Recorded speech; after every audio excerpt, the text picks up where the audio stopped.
Just stick your hand in, give it a little wedge, spin it, and oh God, that doesn't look good. Just grab the little tail. Oops. Super gross right there. And that, boys and girls, is how you help deliver a lamb who is coming out backwards. Any questions? Yeah, hi. So what if, like, a bear or something attacks you while your hands are inside the mom sheep doing all that gross stuff you were just doing? Good question. Great question. Who could answer that? The animation style was great because it had that nice little level of rawness to it, and almost like a hint at the grotesque when we are taking out a baby lamb, just covered in goop.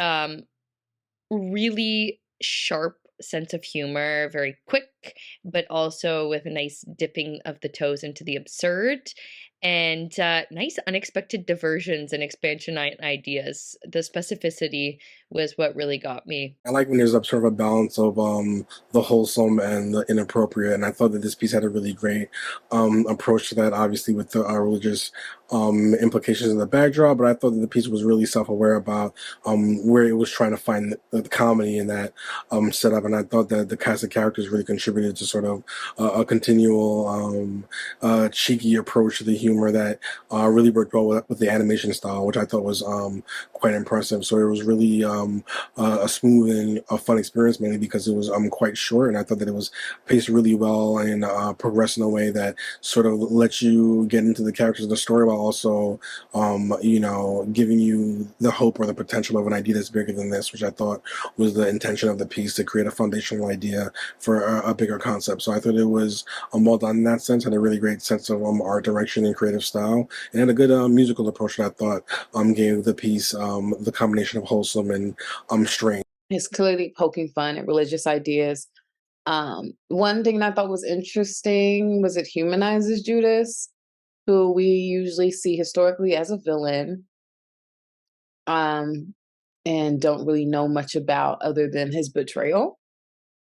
And it creates a sort of a caricature out of Jesus, who historically we always revere. The voice cast was absolutely brilliant. Everybody, that alone, I mean, the voice cast alone and the different kind of voices that they were bringing into it, that was making me giggle, how everybody was portrayed. I think that they had a funny story. I like the way that they told it. I wrote down the line free mitten fittings just because to me that was the most hilarious line. I don't know why, but I loved it a lot.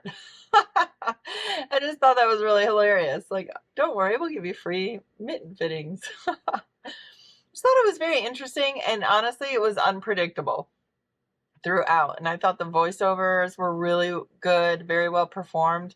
Nice music too, and nice animation and artwork throughout. Little Judas being the rebel, kind of making fun of everything, putting things that all don't belong in one set film, putting biblical characters with modern kids, with dinosaurs in bookstores. It's all very interesting and how it's doing. And I love that the dinosaurs eating people and sheep as they're trying to give a moral lesson. It's quite different. I'll give it that. It's amusing and different. The animation is very simplistic.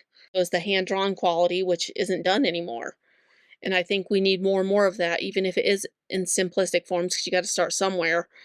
But hand-drawn, whether on a computer or on paper, has an art form that is long lost.